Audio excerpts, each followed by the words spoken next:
Okay, we've gotten to the point where we're pretty comfortable with the knit stitches and fairly decently comfortable with purl. And holding the yarn is going to be giving you an experience that's going to make it a lot easier to learn how to knit. And what I like to do is have the yarn come over the index finger of the left hand. This is called continental knitting, and you'll have the English throw style and the continental pick style, and there are people who will tell you you're doing it wrong, no matter which way you do it.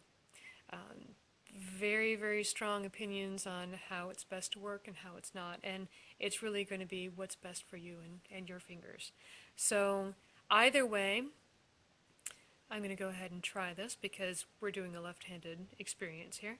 And I do want the yarn that's closest to the stitches to be on top of my index finger, and then the back of the yarn can wrap around your middle finger, it can wrap around your ring finger, it can wrap around your pinky, it can weave in between your fingers. But what this is going to do is it's going to allow you to pinch off that yarn to create a lot of tension, or release that yarn and let that yarn flow through your fingers. That's the whole reason for winding it around your fingers. For me personally, I wrap it once around my pinky. I come over my ring finger and my middle finger so that it's over my index finger and ready to go.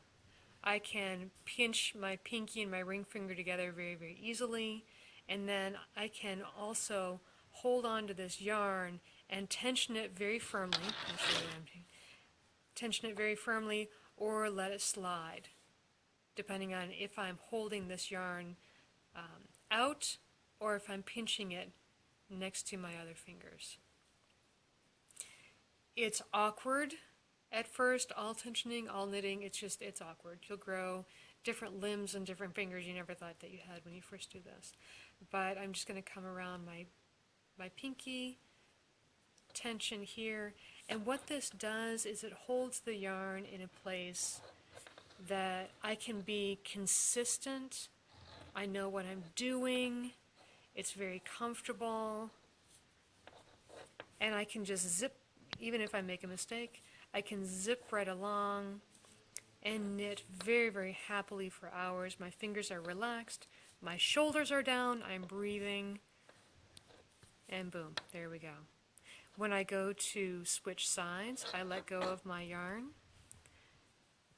twist my needles around, fuss a little bit with that end, wrap that end around my pinky, come up in my hand over my index finger, and I'm ready to go again. This is a very comfortable style for left-handed people because most of the action is in the left hand.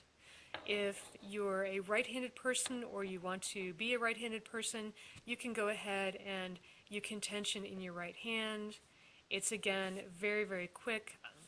Some of the fastest knitters in the world keep their yarns in their right hands. You'll see people letting go of their needles, throwing, and then picking up again. There are no absolute rules in knitting about how you hold your yarn. The only rule is, do you like the fabric that you're creating?